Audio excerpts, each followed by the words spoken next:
Gravando.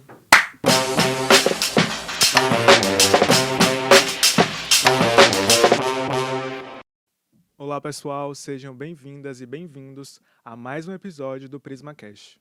O nosso podcast é desenvolvido pela equipe do Projeto de Extensão Prisma, da Universidade Estadual de Santa Cruz. E hoje vamos conversar com um convidado super especial, Levi Muniz Cavalcante. Levi é um artista independente do sul da Bahia, estudante de licenciatura em artes na UFSB, e hoje ele vai falar um pouquinho pra gente aqui da sua trajetória. Enquanto você escuta o nosso podcast, aproveita e segue Levi no Instagram, @nicalva_l. Levi, nós te agradecemos por ter topado o nosso convite. De verdade, é uma honra poder conversar com um artista tão sensível como você. Eu que agradeço. Eu gosto muito de podcasts, então é uma experiência muito boa, assim. Eu que agradeço mesmo. A gente agradece muito. E meu nome é Reinaldo Corrêa. Eu sou Júlia Falcão e esse é o segundo episódio do PrismaCast. Levi, para começar, como você se define como pessoa e como você se define como artista? Cara, eu acho que... Acho não, eu me considero uma pessoa criativa. E também alguém que fica muito no meu próprio mundo criativo, assim. Às vezes eu me desligo da minha realidade, mas ao mesmo tempo os pensamentos, assim, que eu tenho também são muito relacionados ao que eu vivencio. Então, ao mesmo tempo que eu tô fora, eu ainda tô ali Conectado conectado. com quem você é, né? Sim. E é interessante você falar isso porque nós entendemos que a arte é uma forma de expressão ligada à liberdade, ao conhecimento, ao imaginário social. Na sua visão pessoal e na sua visão também como artista, como é que você define a arte? O que é a arte para você? Arte para mim é tudo que pode ser representado ou representado e mostrado através do corpo, sabe? Seja de forma crítica ou sentimental. Acho que é a partir disso que dá para dá para ter um norte, sabe? Do que pode ser considerado arte. Para mim, arte é algo muito subjetivo também. Cada um tem sua definição sobre o que é arte. A minha definição é essa: tudo que o nosso corpo expressa e que pode chegar até as pessoas e fazer elas refletirem de alguma forma, seja através da dança, teatro, ilustração, performances, esse tipo de coisa. Justamente a gente consegue perceber, né, que a arte tem muitas vertentes, tem muitos significados para todo mundo. Então conta pra gente, Levi, como foi que você soube que você realmente queria seguir esse caminho artístico profissionalmente? Porque a gente sabe que não é fácil, né? Especialmente quando nós somos jovens, temos que saber, nossa, o que eu vou fazer da vida, como é que vai ser do meu futuro, e ainda mais na arte, que tem tantos caminhos que podem ser seguidos, tantas possibilidades a serem exploradas. Eu não sabia. Eu sempre gostei, assim, de desenhar, de cartoons, stop motion, mas no início eu queria ser neurocientista. Eu não Muito tinha... diferente, né? Eu queria ser neurocientista, eu gostava muito, assim, achava incrível. Só que depois eu fui percebendo que não, na escola mesmo, na minha época de escola, eu desenhava muito e isso foi eu fui me atraindo muito a esse mundo, né?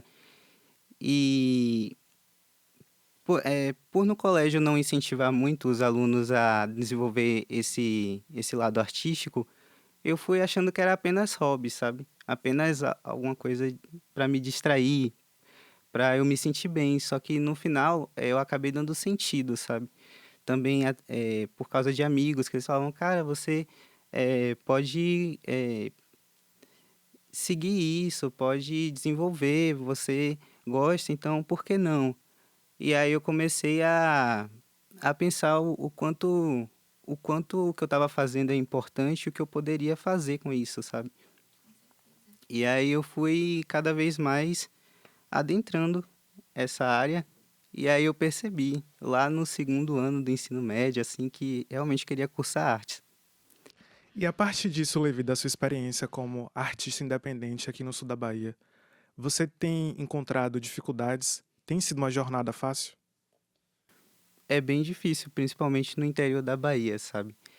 É, a arte local daqui, ela se apoia muito. É cada um por si, só que ao mesmo tempo todo mundo por todo mundo, assim. Sempre quando vai acontecer algum evento, sempre tem. Acaba tendo grupinhos, sabe? Pessoas que são mais chegadas com outras pessoas que são mais chegadas, e aí é, vai trocando contato e se conhecendo. Eu tive um professor que ele falou que é importante, quando você trabalha com arte, você criar conexões, porque tudo parte através de conexões, né? Quando você quer progredir para alguma coisa, você tem que criar vínculos com outros artistas, porque a gente sabe como é trabalhar na área, então a gente sabe como se apoiar. Então, por exemplo, a criação de coletivos, de sarau, tem o Sarau Luminoso de Itabuna, né? Que é coordenado por um amigo meu chamado Jeff. E antes, eu lembro que na primeira vez que eu expus lá no sarau, era muito pouco, quase ninguém conhecia, e hoje cola mó galera, sabe? Então, é algo que não é financiado por ninguém, são os próprios artistas locais de Ilhéus e Itabuna que vão lá e fazem um negócio Acontecer, circular, né? sim. Tanto que eu conheço amigos que moram em Ilhéus e vão pra lá só pra expor e depois voltar, entendeu? Essa união é fundamental para que a arte sobreviva, né? Com certeza, é muito importante que nós tenhamos assim esses eventos que proporcionem aos artistas essas oportunidades, né, de expor, de se apoiar e da própria população, né, de conhecer melhor esses trabalhos. E é importante a gente frisar isso, né, que tem que ser eventos que sejam Gratuitos. gratuitos, isso, acessíveis, né? Tanto para os artistas, tanto com a própria população, porque a gente sabe que muitas vezes você vê um valor assim, você pode ficar receoso de ir. E se você é mesmo um artista independente, né? Você sabe que se você for para um evento, você tem que ter esse retorno que você vai estar fornecendo ali, né? Então, é muito importante essa questão da gente estar divulgando esses eventos que acontecem e de ter mais desses eventos, né? E E esse retorno que também não é um retorno material, né? É um retorno do reconhecimento do artista, do trabalho do sim, artista, que é fundamental ainda mais do que o valor material. com certeza. E aí, já falando do seu trabalho, quais que são as suas inspirações, né, na hora de criar? O que é que te motiva? Cartoons, eh, artistas, na maioria das vezes artistas LGBT, artistas negros, eh, por exemplo, Mona Brutal, não sei se vocês conhecem, que é uma rapper. Tem,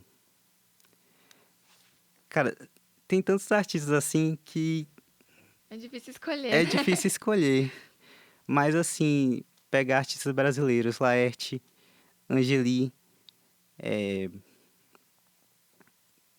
tem o Caju, que é um artista de São Paulo que me inspira bastante também. Eu tô aqui pensando nos artistas que fazem música, né? Nos Sim. cantores, só que, A música também é algo que inspira muito você, assim, na sim, hora de criar. Lineker, é... tanta Ô gente. Levi, você diria que o dia a dia também te inspira? Sim, o meu dia a dia, principalmente as pessoas que eu tenho contato, sabe? As conversas que eu tenho com meus amigos, as reflexões que a gente tem no dia a dia, é algo que eu tenho buscado bastante, assim, arranjar conexão, porque a gente busca tanta conexão de fora, e Uhum. aí, às vezes, é fundamental também arranjar conexões de dentro, sabe? Do próprio ambiente que você vive. Aí, às vezes, eu tô andando na rua e eu fico pensando, pô, por onde eu tô passando? De fato, eu sei por onde eu tô passando, mas Sim. Aham. Realmente olhar estando aquilo ali, ali, né? olhar de fato as coisas que estão acontecendo ao redor e, e você vai percebendo, por exemplo, um grafite que tá na rua, ou um picho, e às vezes você tá passando por lá várias vezes na rua e você não tá percebendo as coisas Sim. que você sempre tá por lá, mas nunca percebeu, entendeu? E o que isso, pelo menos pra mim, pode parecer que não toca, mas toca, tipo, isso é de certa forma significativo. Você está passando por um lugar e você está presente no lugar onde você está e Uhum. nas pessoas e com as pessoas que você está falando. A simplicidade do cotidiano Sim. pode inspirar várias obras. Tem alguma obra, alguma ilustração sua que foi inspirada em algum momento específico do seu dia a dia? Todas elas. Todas elas, é isso aí. Esse olhar poético pro cotidiano, né? Às vezes o caminho de casa para a faculdade é o momento Sim. que você vai ter uma ideia ali, desenvolver. Sim, às vezes eu tô no ônibus, às vezes não tenho nem tempo para sentar em casa para desenhar, e aí eu só tiro o caderno do bolso e eu rabisco no ônibus, sabe? Sim. E é engraçado porque às vezes as pessoas olham com estranheza, tipo, poxa, tem um cara rabiscando no ônibus, sabe? Só que isso me ajuda, por exemplo, no fim de semana, quando eu tô sem ideia para desenhar alguma coisa, eu só abro o caderno e escolho um dos rabiscos e começo a desenvolver eles. Às vezes a fazer anotações, essas coisas. Você falou sobre ter ideias, né? Sobre pegar o caderno e anotar. A gente estava conversando antes de começar a gravação sobre o bloqueio criativo. Você passou por algum momento desse bloqueio? Conta pra gente. Pandemia Pandemia. foi o período que mais me deu bloqueio criativo. Foi na pandemia. E aí, como é que você criava alternativas para sair desse lugar? Eu fiquei meses sem desenhar. E quando eu fico meses sem desenhar, eu me sinto muito mal. E chegou um momento que a sensação, né, de estar num período tenso, acabou me afetando muito e não tinha escapatória a não ser eu fazer alguma coisa. Então, eu comecei a fazer tirinhas sem nenhuma pressão, sabe? Só por fazer. O que me dava em mente, eu ia lá e escrevia. Às vezes nem eu ia direto para o rabisco de tirinha, às vezes eu só escrevia o que eu estava pensando, o que eu estava sentindo, e aí eu pensava, putz, daria para eu ilustrar isso, e aí ia acontecendo assim. Foi aí que eu fiz o Vomitando Garranchos Secos, que foi uma sequência de tirinhas. Fala um pouco pra gente dessa sequência. Tem muito a ver com o período que você passou na pandemia, né? Sim, são tirinhas que falam sobre justamente esse bloqueio criativo, como eh, desenhar às vezes dói, sabe? Representar alguma coisa através da imagem, às vezes pode doer, pelo menos para mim, né? E acho que a capacidade de representar o que está sentindo através de desenho é algo bem tocante, sabe? Porque às vezes pode ter uma pessoa que está sentindo a mesma coisa, mas e olha e pense, nossa, eu sinto a mesma coisa, eu imagino a mesma Uhum. coisa, Se tipo, o identifica, né? mesmo cenário, Uhum. as mesmas coisas, assim. E Uhum. foi um quadrinho que eu fiz só com nanquim. Foi aquele nanquim escolar mesmo. Eu fiz assim, só fazendo assim. Para E escoar mesmo esse sentimento Sim. de sim, melancolia da pandemia. Eu acredito também que pra você ser artista, né, tem que ter muita coragem também, porque é o que você disse, tem muito da gente nas artes que fazemos, né? Acho que especialmente na sua, quem for dar uma olhada aí consegue ver muito disso. Então, quem conseguiu vencer e conseguiu resistir assim, né, nesse período, falou, não, a minha arte aqui, ela pode me salvar e salvar outras pessoas também. Então, é muito importante a gente trazer essa pauta. E você acha que a sua arte saiu diferente depois da pandemia? acho que sim, acho que eu me reconheci ainda mais nesse período, né, 2020, 2021. Eu não sabia qual sentido eu queria dar aos meus desenhos, porque antes eu desenhava desenhos relacionados à comunidade LGBT. Não que eu ainda não, eu ainda desenho, Uhum. só que não é algo totalmente direto, sabe? Com a bandeira LGBT gigante no desenho. Não. E aí eu comecei a pensar, eu não me resumo só a isso, sabe? Eu não me resumo só a algo, a apenas um conteúdo. Eu sou uma pessoa que que passa por diversas situações e eu posso falar sobre outras coisas e mesmo assim ser uma arte LGBT, entendeu? Eu posso falar sobre bloqueio criativo e continuar sendo uma arte LGBT. E só por eu ser um artista LGBT dentro da comunidade. Exato. E eu comecei a refletir muito sobre o porquê eu estava desenhando nesse período de bloqueio criativo, né? Eu estava muito pensando nesse tipo de coisa. E foi aí que eu comecei a desenvolver mais o meu traço, porque cada artista, quando você bate o olho, você fala, ah, essa arte é da Laerte, essa Sim. arte é do Angeli, essa arte é de fulano de tal. Eu consegui, eu acho que eu consegui agora ter um traço meu que as pessoas olhem e falam, nossa, é Levi que fez, é a arte do Nick Calvin, entendeu? E foi, foi uma experiência, assim, que é marcante. A pandemia foi algo bem marcante em vários sentidos, né? Acho que todos os artistas se sentiram impactados no período da pandemia. Então esse E período que para você foi um período também de dificuldade, meio que consolidou a sua persona artística, que é o Nick Calvan, né? Você poderia dizer que foi nesse período que ele se firmou, a identidade visual dele? eu acho que ele vai mudando de acordo com a forma que eu mudo, sabe? Acho que o Nick Calvan, ele é bem fluido. Fluido. Ele sempre tá. Claro que ele carrega a mesma essência do criador, que sou eu. Uhum. Eu criei o Nick Calvan como um persona. Antes, ele era só um personagem, assim. Só que acabou virando um persona, sabe? É, e acho que ele é até mais fácil de aceitar mudanças do que eu. Que você. Eu estranho muito a minha mudança, né? Mas sempre quando eu vou desenhar, ele já tá, assim, caminhando junto com ela e eu tô ali tentando Acompanhar, processar, assim. sim. Já é uma E aí uma curiosidade minha, quem te acompanha no Instagram percebe que vez ou outra você publica alguns autorretratos. O que você quer representar com isso? Tem algum significado por trás? O último autorretrato que eu fiz, não. Assim, só foi por rabiscar mesmo, Rabiscar. assim. Ah, vou me desenhar aqui como eu era desde 2020 até agora, entendeu?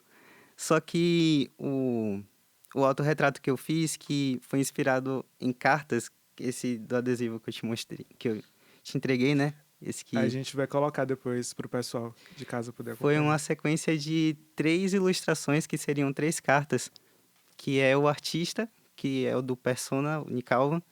Foi a primeira vez que eu desenhei ele, o sábio e a ponte. E todos são 4 personagens. Todos esses 4, eles são conectados. Eles são extremamente conectados. E fazem parte de mim, né? Então eu me sinto representado em todos eles, mas principalmente no Persona Nick Calvan. E acho que é, o autorretrato que eu fiz meu, né? Ele dessa carta, o artista tem um significado. E é um significado muito pessoal, assim, o fato dele usar máscara, e eu tô com roupas de pessoas que sa- são importantes, né? Foram importantes na minha vida, assim, e ele tá carregando essas roupas, assim. Agora, o que me deixou bem reflexivo nesse autorretrato foi a questão da máscara, que inicialmente eu me inspirei em um jogo, né? De um personagem chamado Sally Face. É um jogo de terror, assim. E eu gosto muito da estética desse jogo. Eu sempre gostei, assim, de jogos de terror, mas só de assistir. Eu nunca gostei de jogar.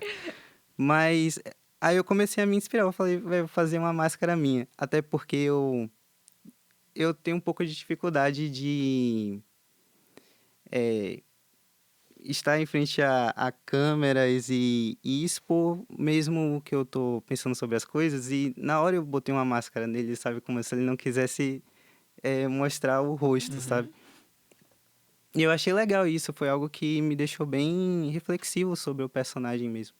E a forma também como você se enxerga como pessoa e como você foi construindo aos poucos a personalidade dessa outra persona, né? Acho que diz muito. As 3 ilustrações são lindíssimas. A galera que sim. segue Levi já observou, já comentou também. E é muito interessante. Claro. E aí, já seguindo essa pegada, né, que Reinaldo começou do Instagram, quem te acompanha, né, pode ter visto uma das suas últimas postagens, que é uma arte muito bonita e que eu, inclusive, ganhei um adesivinho, gente. E que ela diz, né, olha ao redor, a arte local não vive nas galerias. Então, assim, a partir das falas, né, na nossa conversa aqui hoje, o que você trouxe, próprias experiências, né, que todo mundo já teve na vida, a gente consegue perceber essa invisibilização que os artistas independentes sofrem, passam, enfrentam. Então, assim, na sua visão, na sua experiência, qual seria essa melhor forma de apoiar esses artistas? Estando mais presente nos eventos, né, organizados pela gente, realmente parar para ouvir algum artista que tá lá expondo, assim, e muitas vezes a pessoa chega para mostrar, vai até você para mostrar e as pessoas não estão nem aí, sabe? Como se não tivesse importância, mas quando tá numa galeria, a pessoa vai lá e para e fica horas olhando assim, Uhum. sendo que tem arte o tempo todo em todo lugar, tem arte na rua e as pessoas não dão valor para isso. Eu comecei a colar lambe-lambe na rua e Ilhéus não é uma cidade que tem muito, nem Itabuna, né? E não dura nem 2 semanas. E eles tiram. Eu colei essa arte aí, foi em homenagem a um amigo meu que faleceu chamado Raul. Ele mora em Recife. O arroba dele é Rotas de Transporte Público. Acho que é assim. Mas chamam ele de Rotas. E eu conversava com ele o tempo todo sobre quais materiais usar, qual tipo de cola ele usa para colar as artes dele na rua. E ele sempre falava, assim, dava dicas. Eu falava assim, poxa, quando eu fizer uma arte, eu vou tirar uma foto e vou mandar para você. E foi justamente na semana que ele se foi, né? E aí, pô, isso mexeu comigo. E a arte nem tinha a hashtag Rotas Vive, que foi uma hashtag que o pessoal lá da cidade dele fez. E eu acabei modificando o fundo e colocando essa hashtag em homenagem a ele, né? E é uma arte que eu não cobro as pessoas para terem essa arte assim. Teve uma pessoa mesmo que falou, quanto é? Mas é algo simbólico para mim, foi uma homenagem, né? Eu falei assim, não custa nada. Se você quiser, Uhum. manda seu e-mail que eu mando o PDF dessa arte para você, mas Sim. eu não vou cobrar por essa arte. Foi pro Raul, não é? E lá em Recife o pessoal fez é, uma homenagem a ele saindo na rua colando lambe, sabe? Como eu não podia estar lá, eu saí em Ilhéus e colei, Uhum. entendeu? Muito bonita essa homenagem. E todo o valor sentimental que tem por trás dela, né, Levi? E para finalizar, nós queremos te agradecer mais uma vez por ter topado o nosso convite, convidar todos e todas a seguirem o trabalho de Levi no Instagram e, sobretudo, a divulgar a arte local, a arte regional, essa arte que nos inspira, assim como a história de Levi. E esse momento final do podcast, Levi, é para você deixar alguma mensagem pro nosso público. Olha, uma dica, né, para os educadores, né, para os professores que dão aulas de artes que eles incentivem as crianças, os jovens a desenvolverem esse lado sensível, esse lado artístico que é necessário, né, para qualquer pessoa, seja alguém que tenha facilidade em desenhar, em dançar ou não. Então, é algo que realmente tem que ser estimulado nas escolas, acho que faz muita importância. Eu falei sobre desenhar dói, né? Mas pode até ser complicado, pode ser difícil, né? Mas, ao mesmo tempo, é algo bem significativo e prazeroso, sabe? Uhum. É fazer, tipo, acho que o objetivo da arte é realmente incomodar. Então, Exato. é gratificante incomodar e fazer as pessoas pensarem, né? Refletirem sobre o trabalho que a gente faz. Pessoal, e assim nós chegamos ao fim de mais um episódio do PrismaCast. Gostaríamos de agradecer a todo mundo que nos acompanhou até aqui e, é claro, a Levi pela ótima conversa que nós tivemos hoje. Segue a gente no Instagram, @o Projeto Prisma, tá? E a gente te espera aqui no próximo episódio. Muito obrigado. Agradecemos muito pela sua participação. Foi muito rapidinho mesmo. Eu acho que isso dá muita dinamicidade, assim, né, ao episódio. E aí, vocês conversaram bastante com ele também, ficou massa.